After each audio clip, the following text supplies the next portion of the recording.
The massive space station floated in the darkness like a metal moon. Its lights blinked slowly as ships moved around it like tiny insects. This was Nexus Station, the most important place in the galaxy. Today, something big was happening here. Admiral HFY walked through the long corridors with heavy steps. Her blue skin showed the stress lines that came with commanding the largest fleet in known space. Behind her, two guards followed quietly. They knew she was angry about something, and they did not want to make it worse. The meeting room was huge. A round table sat in the center with chairs around it. 3 large screens showed different parts of space. Admiral HFY took her seat at the head of the table. She looked at the other empty chairs and waited. General Taemin arrived first. His crystal-like body caught the light and threw it around the room in small rainbows. He moved with the careful steps of someone who had fought many wars. His red eyes glowed as he nodded to HFY and sat down. Commander Boram came in last. Her ship-like body was long and smooth, with parts that looked like they were grown instead of built. She did not walk like the others. Instead, she seemed to float just above the floor. Her voice sounded like music when she spoke. "We all know why we are here," HFY said. Her voice was cold and hard. "The humans have built something new, something that threatens everything we have worked for." The main screen came to life. It showed a video of space with stars in the background. Then something moved into view. It was a ship, but not like any ship they had seen before. It was so big that it blocked out the stars behind it. The metal hull went on and on with no end in sight. "How big is it?" Taemin asked. His crystal fingers tapped on the table, making small clicking sounds. "Our best guess is 50 kilometers long," HFY answered. "Maybe more. They call it a Titan-class ship." Boram made a sound like wind through trees. "Impossible. No race has ever built anything that large. The power requirements alone would drain a star." "And yet there it is," HFY said. She pointed at the screen. "The humans built it in just 5 years. They worked in secret, hiding it behind one of their moons." The video continued to play. The massive ship moved slowly through space. Its surface was covered with strange patterns and symbols. Lights blinked along its length, like a city at night. Other human ships looked like toys next to it. "What do we know about its weapons?" Taemin asked. "Nothing," HFY admitted. "Our spies cannot get close enough. Every time one of our ships tries to scan it, the humans politely ask them to leave. And they do leave. No one wants to start a war over a simple scan." "Maybe that is their plan," Boram said. "Build something so big that everyone is afraid to challenge it. Fear is a powerful weapon." HFY stood up and walked to the window. Outside, she could see her own flagship. It was the pride of the Velthron Empire, over 3 kilometers long and armed with the best weapons in the galaxy. Next to the human ship, it would look like a small fighter. "The humans have been in space for only 50 years, she said. 50 years! We have been traveling between stars for thousands of years. How can they build something like this so quickly?" "They are different," Taemin said. "We all know this. They think in ways we do not understand. But different does not mean better." HFY turned back to face the others. "I think it does. I think they are more dangerous than we ever imagined. And I think we need to do something about it before it is too late." The room became quiet. Outside, ships continued to move around the station. The normal business of the galaxy went on while 3 of its most powerful leaders talked about war. "What are you suggesting?" Boram asked. Her musical voice had become flat and serious. "A preemptive strike," Haiwan said. "We combine our fleets and attack their home system. We destroy this ship before they can build more. We show them that there are limits to how far they can push." Taman leaned back in his chair. "That would mean war with humanity. They have many allies now. Other races respect them. Other races fear them," Haiwan corrected. "Just like we do. But fear can be broken with the right show of force." Boram moved closer to the table. "How many ships are we talking about?" "Everything we can spare," Haiwan said. 10,000 ships from my empire, 8,000 from the Crystal Federation, 5,000 from the Helix Collective, 23,000 ships total. "Against how many human vessels?" Taman asked. "Maybe 200 combat ships." 300, if we count their cargo vessels with guns attached. They have always preferred quality over quantity." The numbers hung in the air like a challenge. 23,000 against 300. It should be easy, but all three leaders knew that humans had a way of making easy things very hard. "There is something else," Boram said slowly. "Something that troubles me about this ship. Look at the patterns on its hull." The screen zoomed in on the massive vessel. The surface was covered with lines and symbols that seemed to move when you looked at them. They formed complex shapes that hurt to think about. "Our scientists cannot identify the material," Haiwan said. "It is not metal, it is not crystal, it is not biological, it is something new." "Or something very old," Boram whispered. Taimin stood up. His crystal body reflected the light from the screens. "I vote for the attack. The humans have grown too bold. They need to be reminded of their place in the galaxy." "I agree," Haiwan said. "Boram," the floating commander was quiet for a long moment. She stared at the image of the human ship. Finally, she nodded. "Very well. But I want it on record that I have concerns. The humans are not like other races. They do not follow the normal rules." "All the more reason to stop them now," Haiwan said. "I will send word to our fleets. We attack in 1 week." "What should we call this operation?" Taman asked.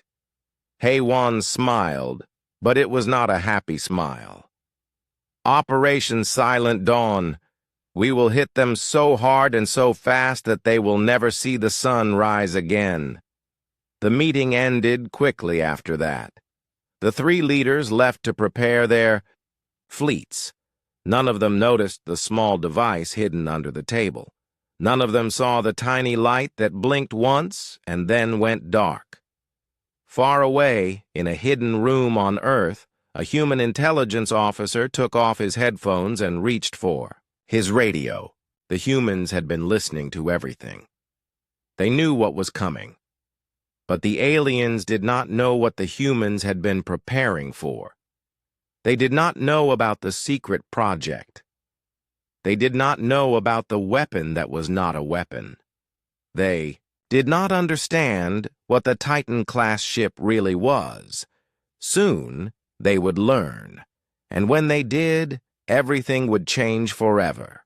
Admiral Jin Woo Kim stood in the command center on Luna Base, looking at the big screen in front of him.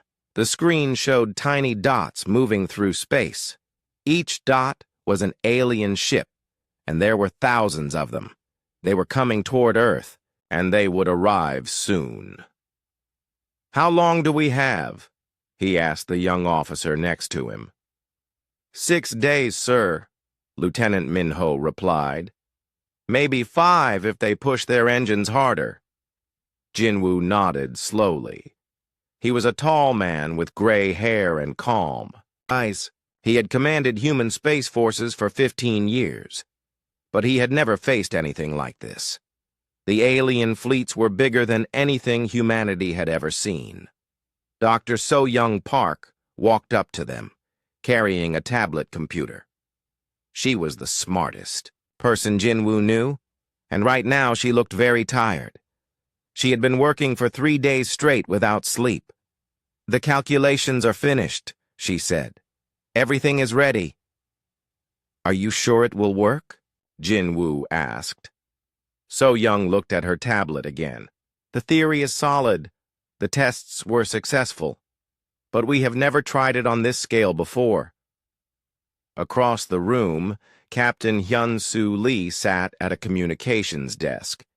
He was talking quietly to his crew on the ship called Eternity. The ship was floating in space near Mars, waiting for orders. Hyun-Soo was young for a captain, but Jin-Woo trusted him completely. "Captain Lee," Jin-Woo called, "how is your ship?" Hyun-Soo looked up from his radio. "All systems are working perfectly, sir. My crew is ready." Jin-Woo walked to the big window that looked out at space. Earth hung below them like a blue and white ball.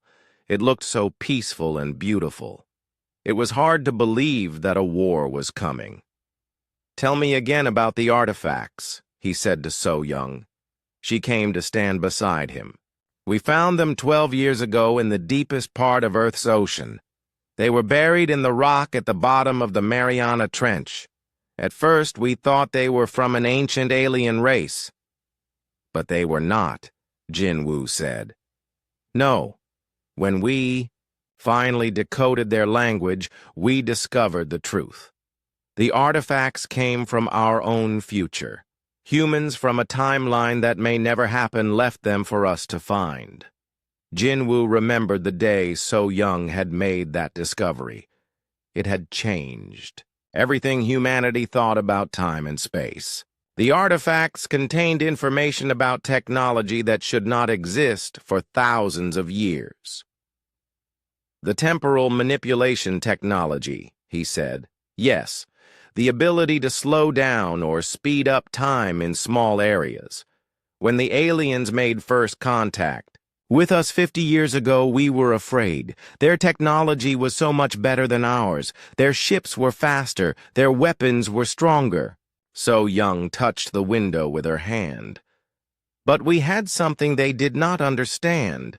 We had learned to step outside of time itself." The door opened, and Commander Yunmi walked in. She was in charge of Earth's defense systems. Her uniform was clean and neat, but her face showed the stress of the last few days. "The hidden generators are all online," she reported. "Every satellite, every mining station, every communications relay. They all look normal from the outside." Jin-Woo smiled a little. "But they are not normal. Each one contains a temporal field generator," Yunmi said. "Small but powerful. When we activate them all at once, they will create a network around our entire solar system." The plan was simple but incredible. For 12 years, humans had been secretly building temporal field generators. They had hidden them inside normal-looking satellites and space stations. The aliens had scanned them many times, but they only saw what they expected to see. "The aliens think we are weak," So-young said. "They see our small fleet and think we cannot fight them. They do not know that we have been preparing for this day since first contact." "What about the other human colonies?" Hyun-Soo asked from his desk. "They are ready too," Yunmi answered. "Every human world has its own temporal generators. If this plan works here, we can protect all of humanity." Jin-Woo thought about the alien leaders who were coming to destroy Earth. They were probably laughing about how easy this would be. They had no idea what humans were capable of. "The Eternity is not really a warship," he said to So-young. "Is it?" She shook her head. "It is a time machine, the biggest one ever built. Every part of that ship is designed to manipulate temporal fields. Captain Lee and his crew will be able to move through time like a fish moves through water." while everything else stands still, Jinwoo said. Exactly. To the aliens, it will seem like time has stopped. But our ship will be moving in accelerated time.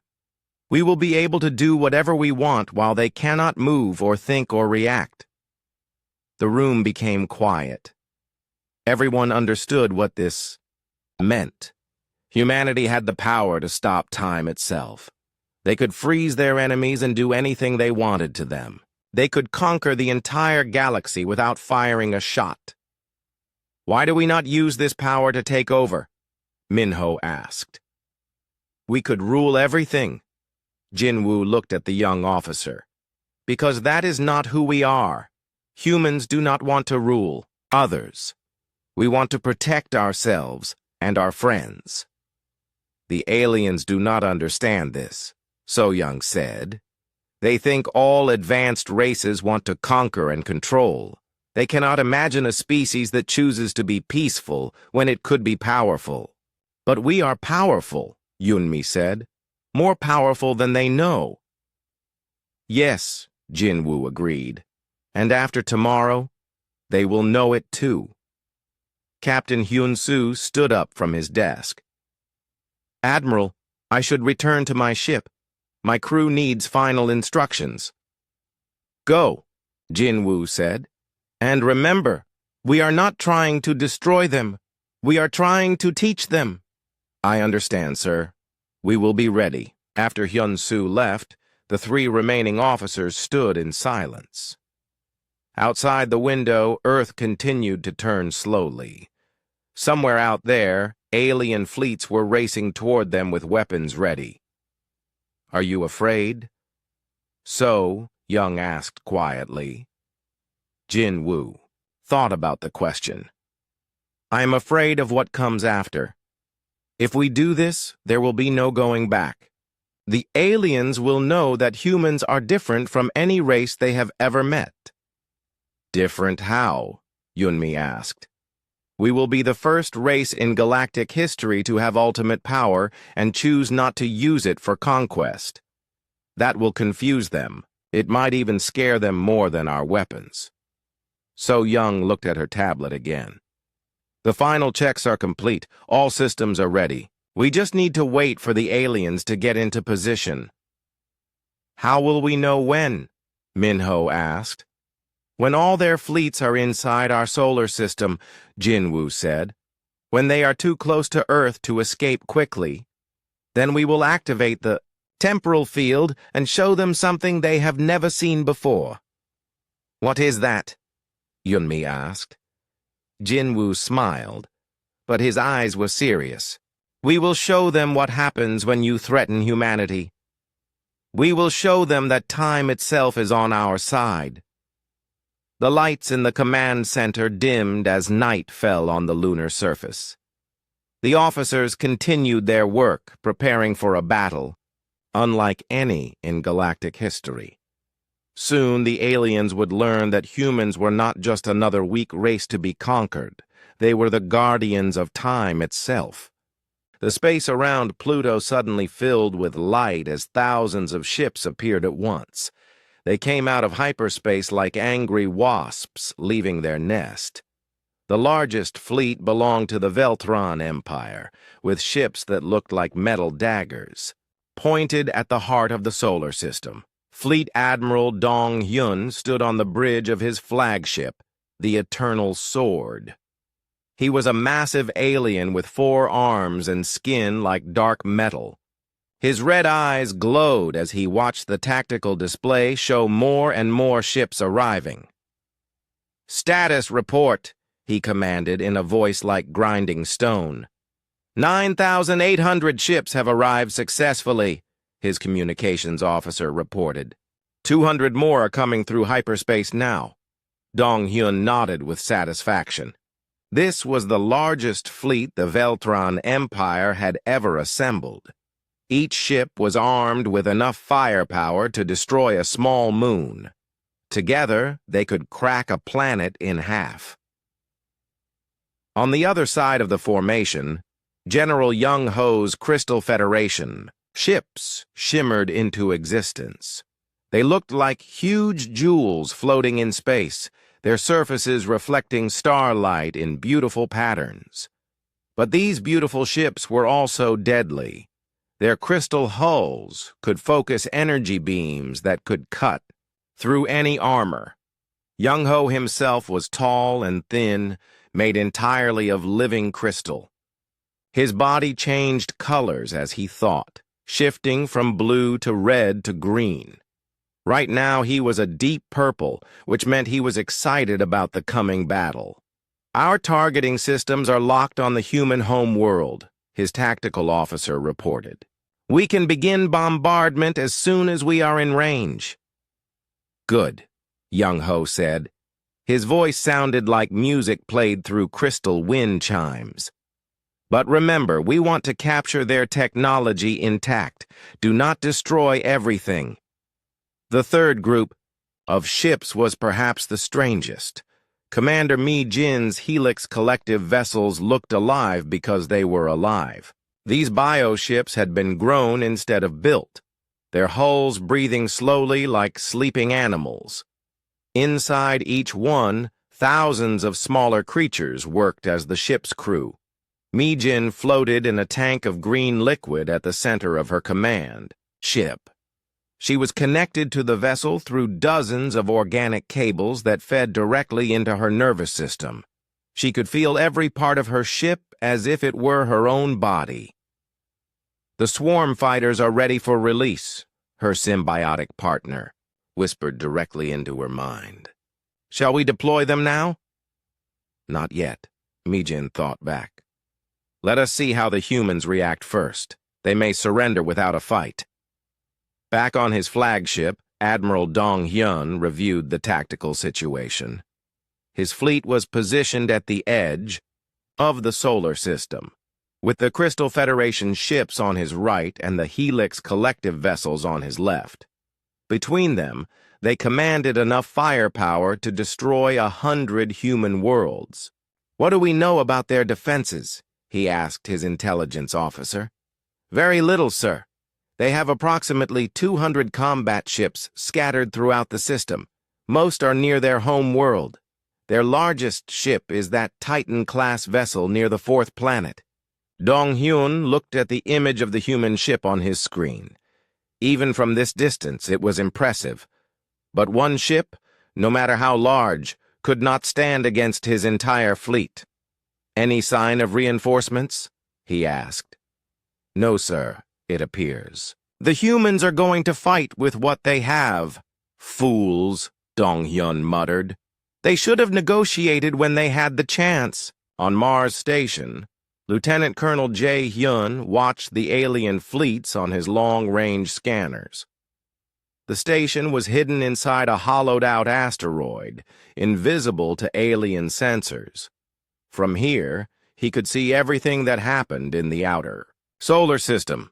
"Count again," he told his sensor operator. 23,412 ships total, Operator Kyung-soo reported. "They are maintaining position at the system's edge."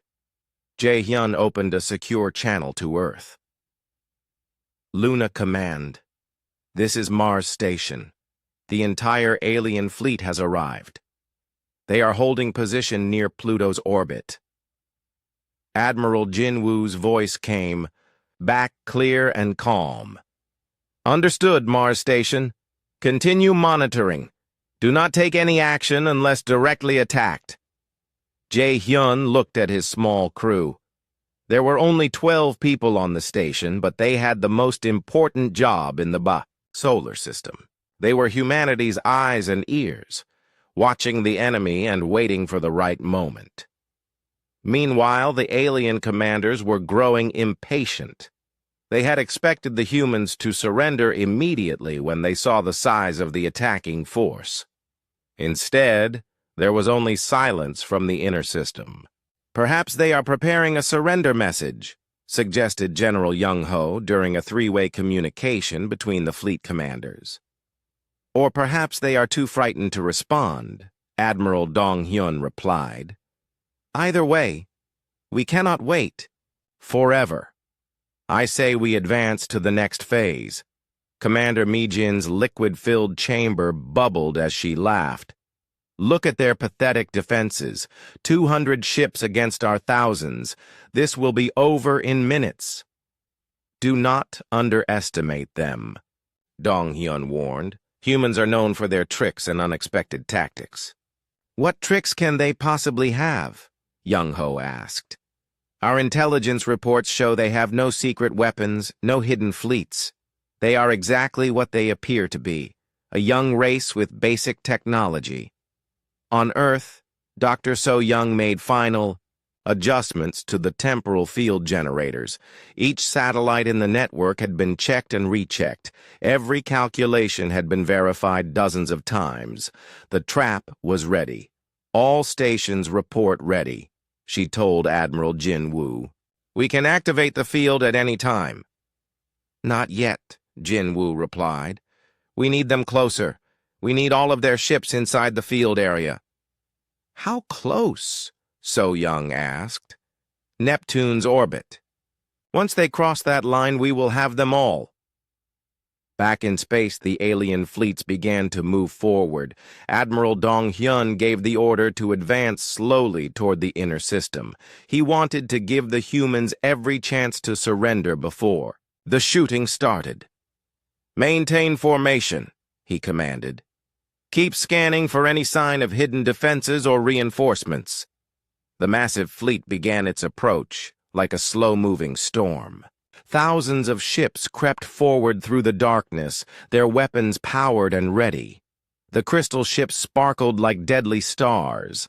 The bio-ships pulsed with hungry anticipation. On the Eternity, Captain Hyun-soo received word that the enemy was advancing. His crew was at battle stations, but they were not preparing to fight in any normal way. Navigator Eunji checked the temporal field generators one last time. Weapons Officer Woo Jin powered up systems that no other ship in the galaxy possessed. Engineer Dayun monitored the exotic matter that fueled their impossible technology. How long until they reach Neptune? Hyun-soo asked. 18 hours at their current speed, Yunji replied. Good. That gives us time for final preparations. The alien fleets continued their advance, confident in their overwhelming superiority. They had no idea that humanity had been preparing for this moment for 12 years. They did not know about the temporal generators hidden throughout the solar system. They could not imagine the technology that waited for them. Admiral Dong Hyun stood on his bridge, watching human space grow, larger on his screens. Soon he would add another conquered world to his empire's collection. He had no way of knowing that he was flying into the most sophisticated trap in galactic history. The storm was coming, and humanity was ready. The alien fleets reached Neptune's orbit like a tide of metal and fury. 23,000 ships spread across space in perfect battle formation. Their weapons were charged and ready, their crews prepared for what they thought would be an easy victory. Admiral Dong Hyun stood on his command bridge, watching the tactical display with satisfaction. The human homeworld was now within range of his longest-range weapons. He could see the pathetic human defense fleet scattered around their system like toys. Sir, his sensor officer called out, we are detecting a single human ship moving toward us. One ship? Dong Hyun turned to look at the main screen. There, moving slowly toward his massive fleet, was the human Titan-class vessel called Eternity. They are sending one ship against all of us? It appears so, sir. The ship is 53 kilometers long and appears to be alone. Dong Hyun began to laugh. It was a harsh sound, like rocks grinding together. The humans have lost their minds. Do they think one large ship can stop an entire armada? On the Crystal Federation flagship, General Young-ho watched the same display. His crystalline body shifted from purple to bright red, showing his amusement. Even if their ship is large, it is still only one vessel. We could destroy it with a fraction of our fleet. Perhaps it is a gesture of defiance, suggested his tactical officer. Some species prefer to die fighting rather than surrender. Then we will give them a glorious death, Young-Ho replied. Power up the planet killer weapons. Let us see how their big ship handles concentrated crystal fire. Commander Mi-Jin felt her bio-ship shiver with excitement as it sensed the approaching battle.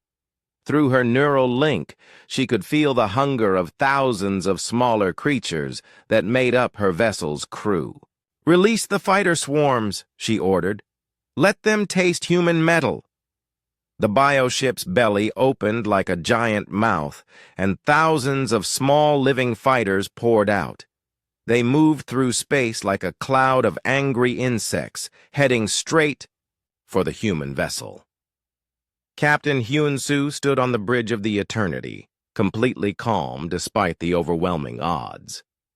His ship was surrounded by enemy forces that could destroy it 1,000 times over.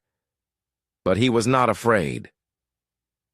Navigator Yunji, confirm our position, he said quietly. We are exactly where we need to be, Captain, Yunji replied. She was a young woman with steady hands and sharp eyes. All enemy fleets are within the target area. Weapons Officer Wu Jin looked up from his console. Sir, they are powering up their weapons. The crystal ships are preparing to fire their main guns. Engineer Da-Yun, status of our temporal systems? Hyun-Soo asked. Da-Yun was the oldest member of his crew, a woman who had worked on the temporal project since its beginning. All systems are ready, Captain. We are connected to the network and standing by. On Earth, Dr. So Young sat at her control station with her hand hovering over the activation switch. Around her, dozens of technicians monitored the hidden temporal. Generators throughout the solar system. Every satellite, every mining station, every communications relay was ready to play its part. Admiral Jinwoo, she said into her headset, all alien fleets are in position. The trap is complete. Admiral, Jinwoo's voice came back steady and sure. Dr. Park, you are authorized to activate the temporal field. God help us all. So Young looked at the switch one more time. She thought about her children, who were safe in an underground bunker. She thought about humanity's future, which depended on what happened in the next few minutes. For humanity, she whispered and pressed the button. In space, nothing seemed to happen at first. The alien fleets continued their approach. Their weapons continued charging. The biofighters continued racing toward the human ship. Admiral Dong-hyun was just opening his mouth to give the order to fire when the universe changed. Time fractured. Reality twisted. Everything stopped. The laser beams that had been building up in the crystal ship's weapons froze half-formed. The biofighters stopped in mid-flight like insects trapped in invisible amber. Admiral Dong-hyun's words stuck in his throat, unspoken. On every alien ship, crew members found themselves unable to move or think. Their thoughts became trapped between one moment and the next. To them, the universe had simply stopped existing. But on the Eternity, Captain Hyun-Soo and his crew experienced something impossible. They watched as everything around them became a frozen photograph of war. Temporal. Field is active, Dion reported. Her voice was filled with wonder. We are now moving in accelerated time. The ratio is 1,000,000 to 1. What does that mean? Wu Jin asked. For every second that passes for us, only 1 microsecond passes for them, Yunji explained. To the aliens, we will seem to be moving faster than light itself. Hyun-Soo looked at the main screen. The alien fleets hung motionless in space, like a giant sculpture made of metal and crystal. Laser beams were visible as thin red lines stretching between ships, frozen in the moment of firing. "Navigation! Plot a course through the enemy formation," he ordered. "Weapons! Prepare the temporal manipulation beams." The Eternity began to move through the frozen battle scene. It passed between alien ships that could not see or react to its presence. The crew watched in amazement as they flew past weapons that should have destroyed them, but were now locked in time. "Captain," Wu Jin called out, "I am reading something. Strange. Some of the alien weapons were already firing when time stopped. Their energy beams are frozen in space." "Can we redirect them?" Hyun-Soo asked. "Yes, sir. The temporal manipulation beams can alter the path of any frozen energy. We could turn their own weapons against them." Hyun-Soo thought about this carefully. Humanity had the power to destroy the entire alien fleet without them ever knowing what hit them. They could rewrite the battle completely, using the aliens' own weapons to destroy their ships. But that was not the plan. "Begin repositioning their weapons," he ordered. "But do not target their command ships or life support systems. We want to disable them, not kill them." The Eternity moved through the alien formation like a ghost. Its temporal manipulation beams reached out and touched the frozen laser fire, gently changing its direction. Missiles that had been aimed at Earth were turned back toward empty space. Energy weapons were redirected to hit non-critical ship systems. "Sir," Yunji said quietly, "we have company." On the screen, they could see other human ships moving through the frozen battle. These were the hidden defense vessels that had been waiting in asteroid fields and behind planets. Now they emerged, moving in the same accelerated time stream as the Eternity. "This is Admiral Jin Woo," came a voice over the radio. "All ships, begin Phase 2 of the operation." The human ships spread out through the alien formation. They were not there to fight, but to plant something much more important. Small devices were attached to each alien vessel, devices that would deliver a message directly into the aliens' minds when time returned to normal. Captain Hyun-Soo watched his crew work with quiet pride. They were rewriting history itself, and they were doing it with precision and care. This was not a battle, it was a lesson. "How much longer can we maintain the field?" he asked Da-Un. "Another few minutes in our time stream," she replied. "That equals several hours in normal time." "That should be enough," Hyun-Soo said. "Signal the fleet. Begin final preparations for temporal restoration." As the human ships finished their work, Captain Hyun-Soo prepared to do something no being in galactic history had ever done. He was about to send a message through time itself, directly into the minds of his enemies. The message would change everything. Inside the frozen alien ships, something impossible was happening. Admiral Dong-Hyun found himself trapped between thoughts. His mind was stuck in the space between one heartbeat and the next. He could not move, could not speak, could not even complete a single thought, but he could still perceive. Around him, his bridge crew stood like statues. His communications officer had her mouth half open, about to report something. His weapons officer was reaching for a button he would never press. Everything was perfectly, impossibly still. General Young-ho experienced the same strange prison. His crystal body had been shifting from red to orange when time stopped. Now he existed in a state that was neither color, trapped in the moment of change. His thoughts moved like thick honey, taking forever to form. Commander Mi-jin felt her bioship's confusion through their neural link. The living vessel did not understand what was happening. Its heartbeat had stopped between beats. Its breath was caught in its lungs. Every cell in the massive creature was frozen in place. On the Eternity, Engineer Da-Yun monitored the temporal field with growing amazement. "Captain, the field is more stable than we ever hoped. We are maintaining perfect temporal isolation." Captain Hyun-Soo nodded as he watched the frozen enemy fleet on his screens. "What is the view like from outside our bubble?" Navigator Yun-ji checked her instruments.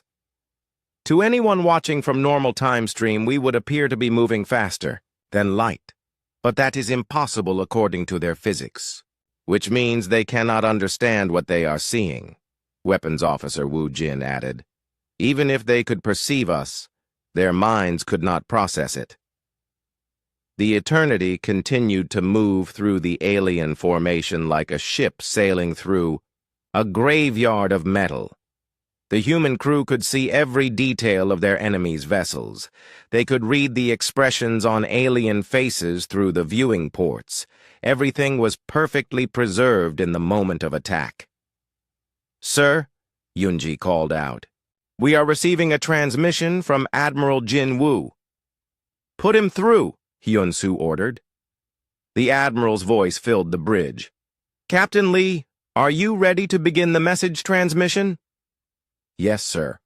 All temporal communication arrays are online." "Good. Remember, we are not trying to destroy their minds. We want to educate them, show them the truth, but do it gently." Hyun-Soo understood. The temporal message system was powerful enough to drive an alien mind insane if used carelessly. They had to be careful to share information at a pace the aliens could handle. "Beginning transmission now," he announced. Deep inside the Eternity, exotic machines began to work. They reached across the barriers of time itself and touched the frozen minds of the enemy commanders. Slowly, carefully, they began to share humanity's greatest secret. Admiral Dong-hyun felt the first touch of the message like a whisper in his thoughts. Gradually, images began to form in his mind. He saw Earth's ocean, deeper than any alien had ever gone. He saw human scientists finding strange artifacts buried in the rock.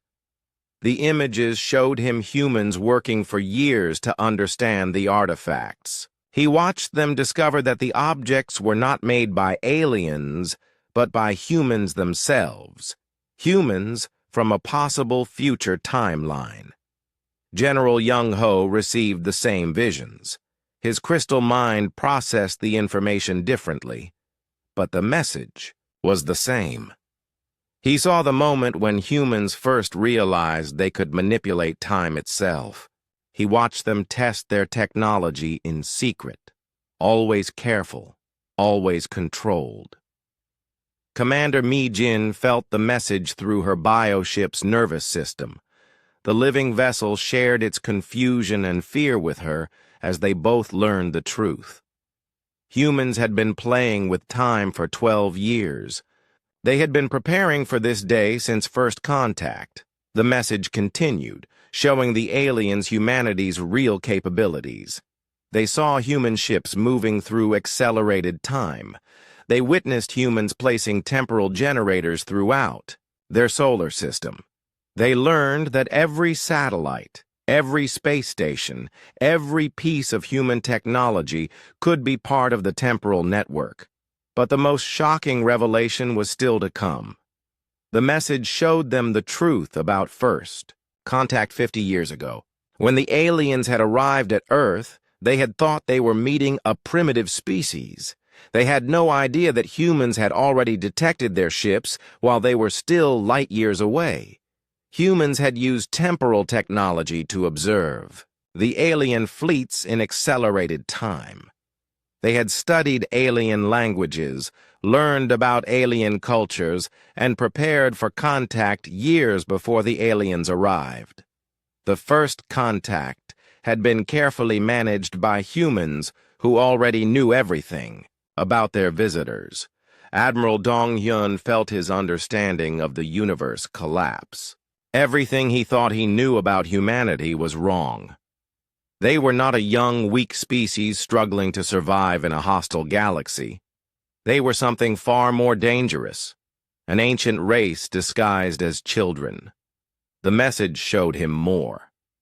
He saw human colonies on distant worlds, all protected by hidden temporal generators. He learned that humans had been secretly watching and protecting younger alien species from threats they could not handle themselves. General Young-Ho's crystal mind reeled as he understood the implications. Humans had not just joined galactic civilization. They had been quietly managing it. Every major treaty, every trade agreement, every diplomatic solution had been guided by beings who could step outside of time itself. Commander Mi-Jin felt her bioship's terror as they both realized the truth. Humans were not bound by the same laws of physics that limited other species. They existed partially outside of normal space and time. They were like gods playing at being mortals. But the most important part of the message was about humanity's philosophy. The images showed alien worlds that humans could have conquered easily. They revealed secret human bases that could have launched surprise attacks at any time. They demonstrated weapons that could freeze entire star systems in time, and then they showed why humans had never used these advantages for conquest. The message carried the emotions and thoughts of human leaders making their choices. It showed Admiral Jin Woo deciding to hide humanity's power rather than use it to rule. It revealed Dr. So Young choosing to protect alien species rather than study them like laboratory animals. Humans, the message explained, had chosen to be guardians instead of conquerors. They had taken responsibility for protecting the galaxy without asking for thanks or recognition. They had decided that true strength meant knowing when not to use your power. As the temporal message continued, the three alien commanders began to understand something that terrified them more than any weapon. Humanity was not just technologically superior. They were morally superior as well. Captain Hyun-Soo monitored the message transmission carefully. "How are their minds handling the information?" he asked Da-Un. "Better than expected," she replied. "Their brain patterns show stress but no permanent damage. They are strong enough to handle the truth." "Good. Begin the final phase." The last part of the message was a choice. Humans could continue to hide their true nature, pretending to be a weak species while secretly protecting the galaxy, or they could reveal themselves and work openly with other races to face the greater threats that were coming. The message showed images of dark things moving between galaxies, ancient evils that existed outside normal space and time, enemies that only humanity could detect because only humans could see across multiple timelines. Admiral Dong-hyun, General Young-Ho, and Commander Mi-Jin all received the same final thought. The universe was more dangerous than they had ever imagined, and humanity was the only thing standing between them and extinction. As the message ended, Captain Hyun-Soo prepared to restore normal time. "All ships, prepare for temporal field collapse. Return to standard time stream in 60 seconds." The frozen battle was about to become something completely different. When time resumed, the aliens would find themselves unharmed but completely outmaneuvered. Their own weapons would be pointing in harmless directions. Their formations would be scattered and defenseless. And they would know, with absolute certainty, that humanity had chosen to show mercy when they could have chosen destruction. The lesson was about to begin. With the alien fleets trapped in temporal stasis, Captain Hyun-Soo began the most important mission in human history. The Eternity moved through the frozen enemy formations like a surgeon working on a patient who could not feel pain. navigator. Yunji, take us to the Velthron flagship, he ordered. We will start with their leader. The massive human ship glided through space toward Admiral Donghyun's vessel. Around them, thousands of alien ships hung motionless like metal sculptures. Their weapons were powered but useless, their crews alive but unable to act. Look at this, Weapons Officer Wu Jin said, pointing at his screen. Their main laser cannon was charging when time stopped. The energy is still building up inside the weapon chamber. Can you redirect it? Hyun-soo asked. Yes, sir. I can use our temporal manipulation beam to change where it will fire when time resumes. Engineer Da-eun looked up from her console. Captain, we need to be careful. If we redirect too many weapons at once, the temporal field might become unstable. Understood. Wu Jin, redirect their main weapon to fire into empty space. Make sure it will not hit any ships. The Eternity extended invisible beams of temporal energy toward the frozen Velthron flagship. These beams could reach into the stopped time around the alien weapon and gently push the building laser fire in a new direction. Wu Jin worked with careful precision. Redirection complete. When time resumes, their main gun will fire harmlessly, into space instead of at Earth. Excellent. Now take us to the next ship. They moved to a Velthron destroyer that had been preparing to launch missiles. Yunji guided the Eternity alongside the frozen vessel while Wu Jin redirected the missiles to target empty asteroid fields instead of human colonies. This is incredible, Da-eun said as she watched the process. We are rewriting their entire attack without them knowing it. As they worked, other human ships were doing the same thing throughout the alien formation. The hidden defense fleet had emerged from asteroid belts and planetary shadows to join the operation. Each ship carried temporal manipulation equipment that could alter the frozen battle. Captain Lee, came Admiral Jin Woo's voice over the radio. How is your progress? Excellent, sir. We have redirected most of the Velthron heavy weapons, moving to the Crystal Federation ships now. The Eternity approached General Young-ho's crystalline flagship. These ships were different from the metal. Velthron vessels. Their crystal hulls could focus energy into devastating beams, but they were also more delicate. Be extra careful with these, Hyun-soo warned. Crystal ships can shatter if we apply temporal forces incorrectly. Wu Jin studied his instruments. Sir, their main crystal array was building up for a planet-killer shot. The energy level is enormous. Can you redirect it safely?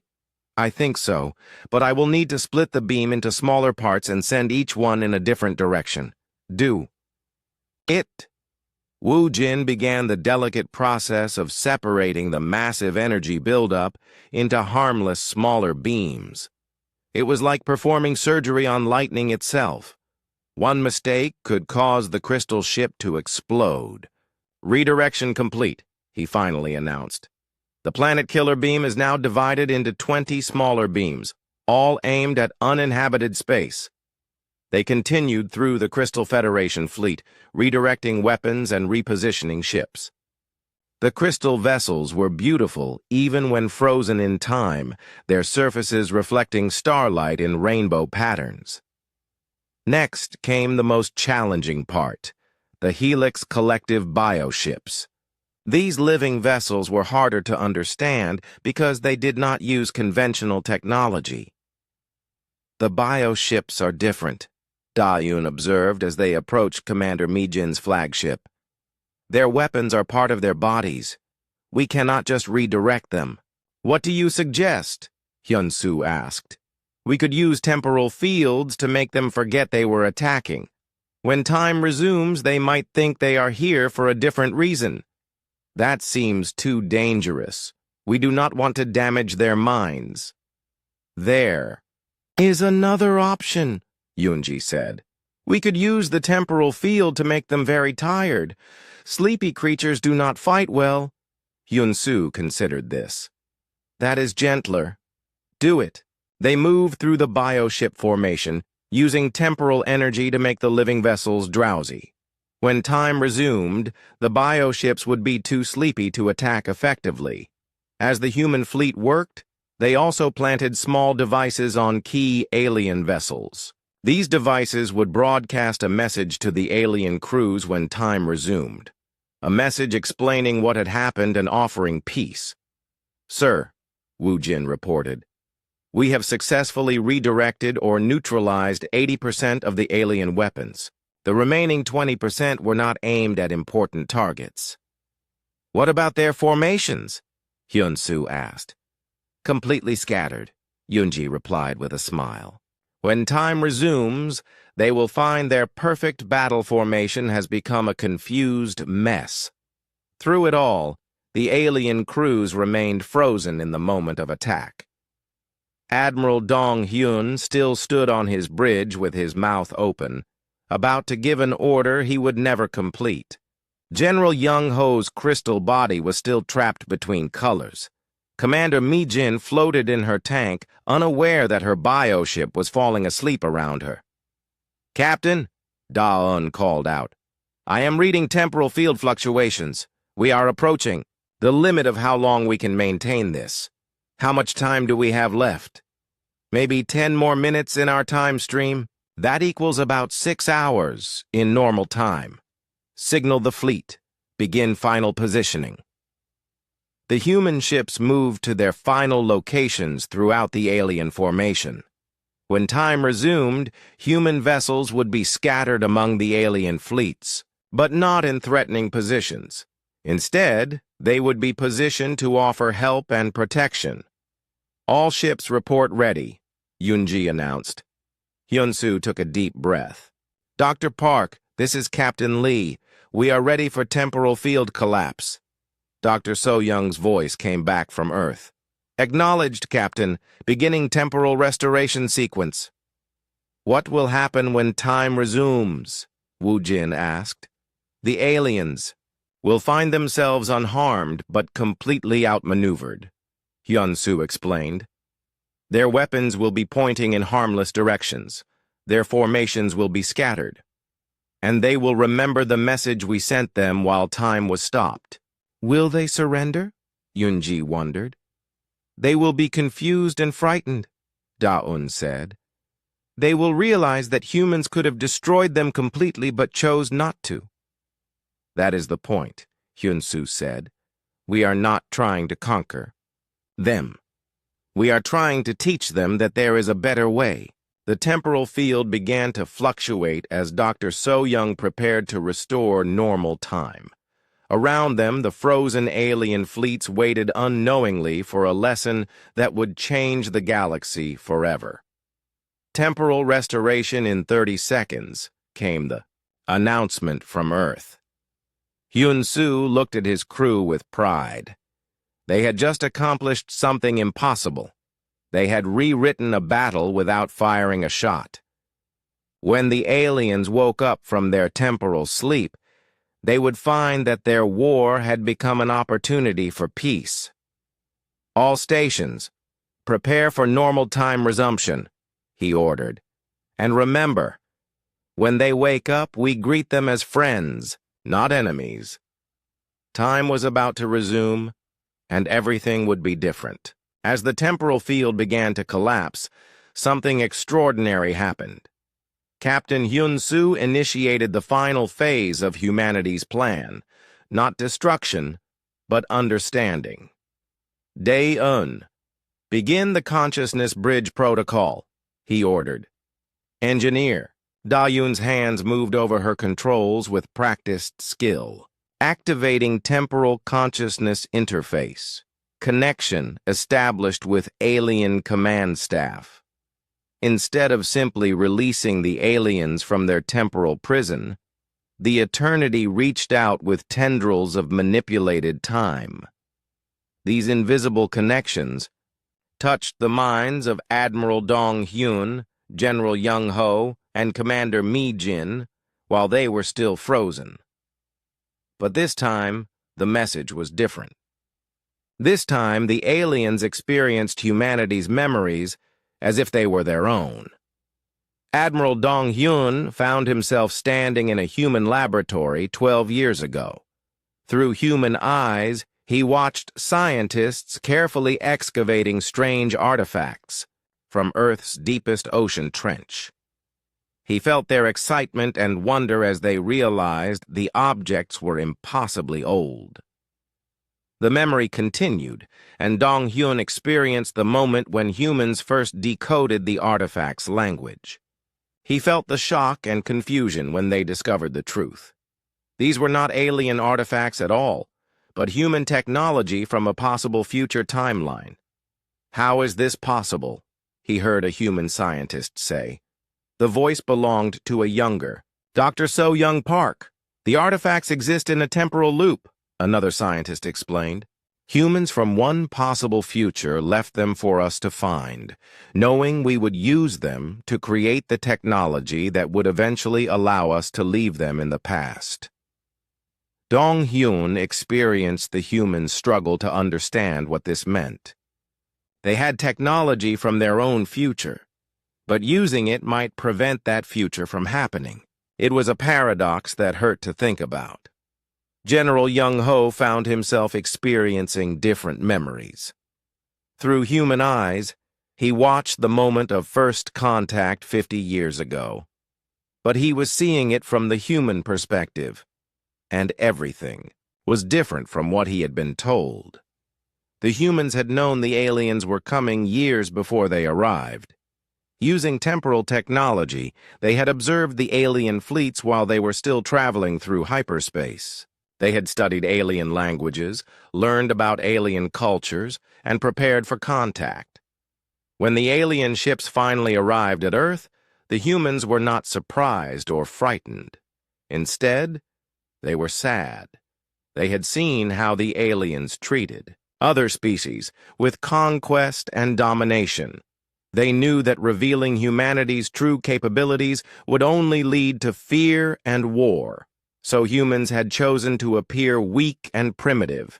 They had hidden their greatest technology and pretended to be struggling just to survive in space. It was all an act designed to protect both species from a war that humanity would win too easily. Commander Mi-jin experienced the most personal memories of all. She found herself in the mind of Admiral Jin-woo as he made the hardest decision in human history.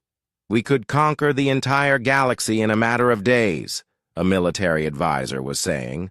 "With temporal technology, we could strike every alien world simultaneously. They would never know what hit them." "And then what?" Jin-woo replied. "We would rule over a galaxy full of species that hate and fear us. Is that the kind of future we want for humanity?" "But, sir, if we do not act first, they might discover our capabilities and attack us." Jin-woo looked out the window at Earth, so beautiful and peaceful below. "Then we will face that challenge when it comes. But we will not become conquerors simply because we can." Mi-jin felt the weight of that decision through Jin-woo's memories. Humanity had chosen to be guardians instead of rulers, protectors instead of conquerors. They had accepted the risk of keeping their power secret in order to preserve peace. The memories continued, showing all three alien commanders the truth about human activities over the past 50 years. They saw human ships moving through accelerated. Time to stop asteroid impacts that would have destroyed alien colonies. They witnessed humans preventing wars between species by carefully manipulating trade routes and resource discoveries. Humans had been secretly managing galactic civilization, solving problems before they became crises, preventing conflicts before they could start. They had done it all without asking for credit or recognition.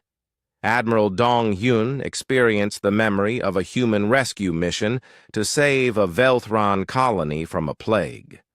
The humans had arrived with a cure they had developed using temporal technology to compress years of research into days. They had saved millions of lives and then claimed the cure was developed by Velthran scientists. General Young Ho saw memories of humans discovering a Crystal Federation mining operation that was accidentally drilling toward a massive gas pocket.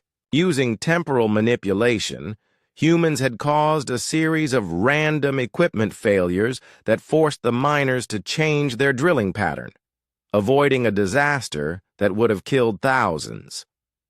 Commander Mi Jin felt the sadness of human scientists as they watched her own species, the Helix Collective, slowly poisoning their homeworld with biological experiments.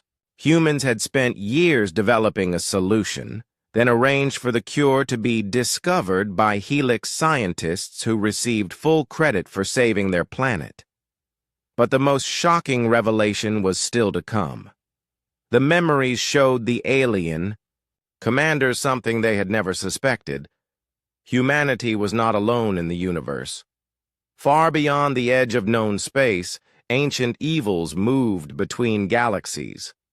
These were beings so old and powerful that they existed outside normal reality.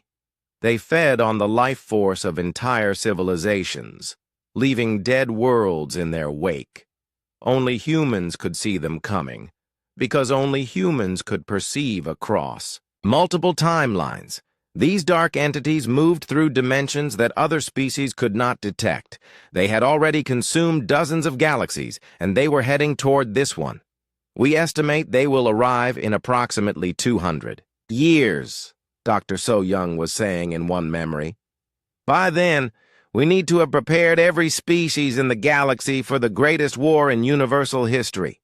How do we fight beings that exist outside normal space and time? Asked Admiral Jin Woo. Together, So Young replied. Every species working as one, with humanity providing the temporal technology needed to strike at enemies that exist between moments. The memories showed the alien commanders humanity's long-term plan. Over the next 2 centuries, humans would gradually reveal their technology to other species. They would teach temporal manipulation to those who could handle it safely. They would prepare the galaxy for a war against enemies that most species could not even imagine. But first, the current crisis had to be resolved. The alien fleets had come to destroy humanity, not knowing they were about to attack the galaxy's greatest protectors. As the memories faded, Admiral Dong Hyun, General Young Ho, and Commander Mi Jin found themselves back in their own minds, still, frozen in time but now carrying the weight of absolute truth. They understood now why humans had never conquered the galaxy despite having the power to do so. They realized why humanity always seemed to know exactly what to say in diplomatic negotiations. They finally saw the bigger picture, a universe where humanity served as secret guardians against threats beyond imagination. Temporal restoration. Beginning, came Dr. So Young's voice across all frequencies. Normal time resuming in 10 seconds. As consciousness slowly returned to normal speed, the 3 alien commanders felt their thoughts accelerating back to real time. But they carried with them the memory of what they had experienced. They knew the truth about humanity now, and that truth changed everything. When time fully resumed, they would face a choice. They could continue with their attack, knowing they were trying to destroy the galaxy's protectors. Or they could choose a different path, one that led to cooperation instead of conquest. The moment of decision was about to arrive. Time resumed with a whisper rather than a roar. Admiral Dong Hyun found himself completing the word he had been speaking when the temporal field activated. But the word felt meaningless now. Around him, his bridge crew blinked in confusion as they realized something impossible had happened. "Sir," his sensor officer called out, her voice shaking. "Our weapons are no longer aimed at the human fleet. Our main cannon discharged into empty space. And, sir, there are human ships scattered throughout our formation. Dong-hyun looked at his tactical display and felt his heart sink. His perfect battle formation was gone. His ships were scattered and confused. Worst of all, human vessels sat peacefully among his fleet, close enough to destroy his ships, but making no aggressive moves. On the Crystal Federation flagship, General Young-ho experienced the same impossible moment. His crystal body had finished its color change, but he barely noticed. His planet-killer weapons had fired harmlessly into space, their devastating energy wasted on nothingness. "General," his tactical officer reported, "our entire fleet formation has been compromised. The humans have somehow positioned themselves among us without triggering any alarms." Young-ho stared at the display showing human ships floating calmly next to his crystal vessels. They were so close, they could have destroyed his entire fleet in seconds, but their weapons were powered down. Commander Mi-jin felt her bioship's confusion through their neural link. The massive living vessel was sleepy and disoriented, as if it had just woken from a deep dream. Around them, the other bioships were responding the same way, their aggressive instincts dulled by an overwhelming sense of drowsiness. "What happened?" "To us," she whispered to her symbiotic partner. "I do not know," came the reply through their mental connection. "One moment we were attacking, and the next, this." Across all three fleets, the same message began broadcasting on every communication channel.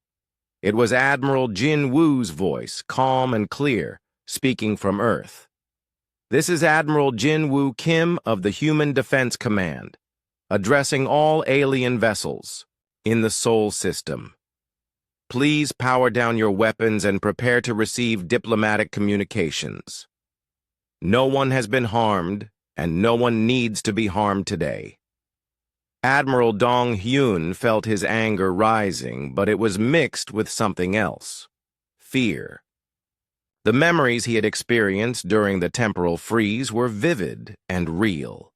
He knew things about humanity that he had never learned through normal means. "Admiral Jinwoo," he transmitted back, his voice tight with emotion. "What have you done to us?" "We have given you a gift," Jinwoo replied. "The gift of understanding. You came here to destroy us because you feared our technology. But now you know the truth about that technology and how we choose to use it." General Young-ho activated his own communication system. "You stopped time itself. That should be impossible." "Many things should be impossible," Jinwoo said gently. "But the universe is stranger than any of us imagine. You have seen the memories, General Young-ho.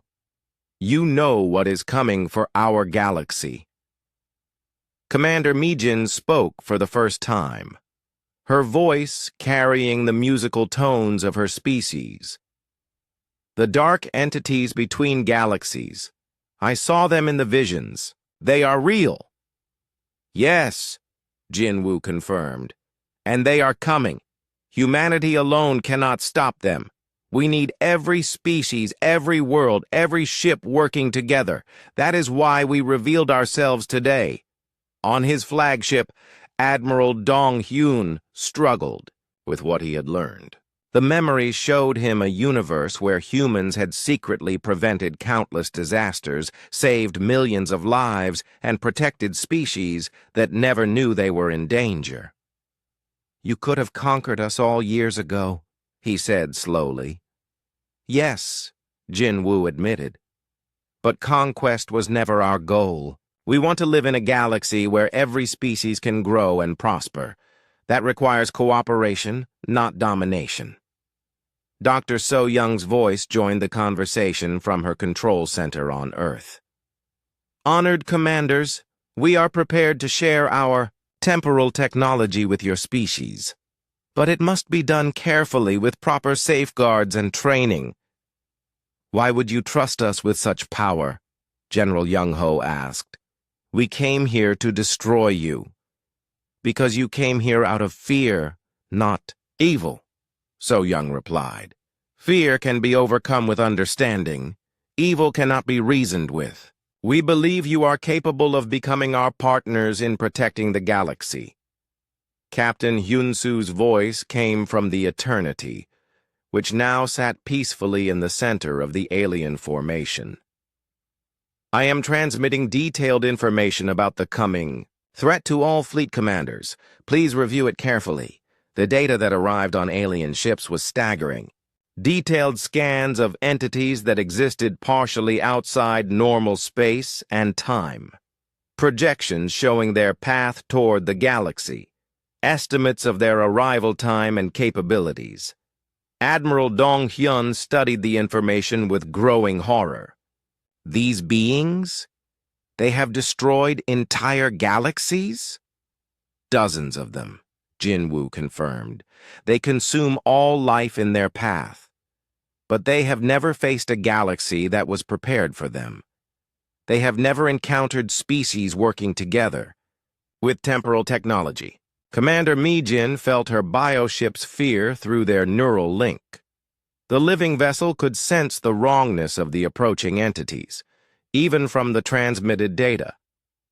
What do you need from us? She asked. Time, Dr. So-young replied. 200 years to prepare every species for the greatest war in universal history. We need to build temporal defense networks around every inhabited world. We need to train commanders who can fight enemies that exist between moments.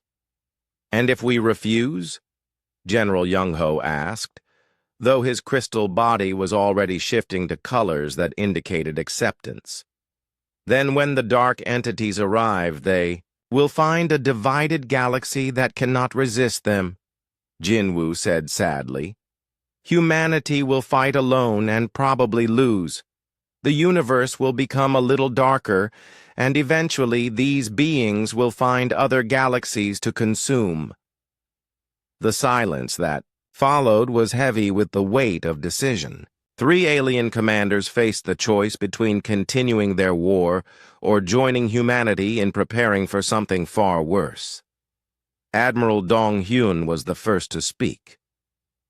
I need to consult with my government, but I believe we can find a way to work together. As do I, General Young-ho added. The Crystal Federation has always valued survival above pride. Commander Mi-jin's response came through her bioship, which sang a complex melody that meant agreement in the Helix Collective's musical language. Excellent, Jin-woo said, and genuine relief was clear in his voice. Captain Lee, please escort our guests to Luna Base for formal negotiations. It is time to establish the temporal accord. Over the following days, the most important treaty in galactic history was signed. The alien fleets, which had come to destroy humanity, became the foundation of a new alliance. Admiral Dong-hyun, General Young-ho, and Commander Mi-jin worked with human leaders to create plans for defending the galaxy.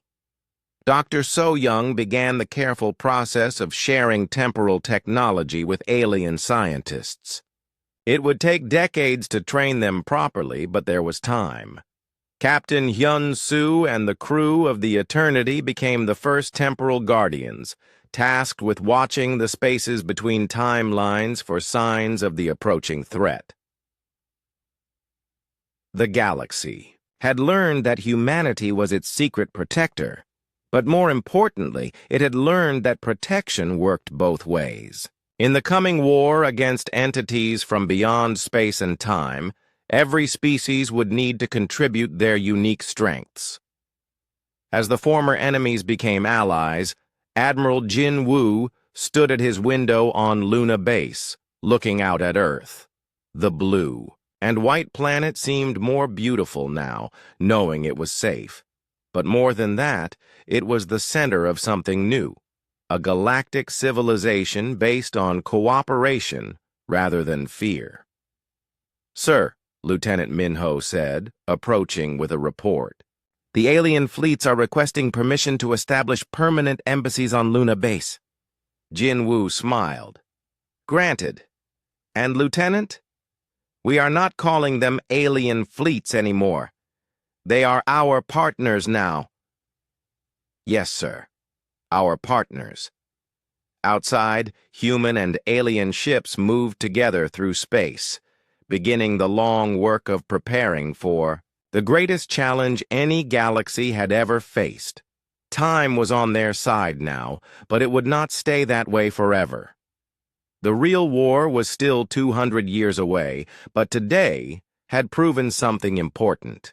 When the dark entities finally arrived, they would find not a collection of scattered species fighting alone, but a united galaxy that had learned to work together across the barriers of time itself.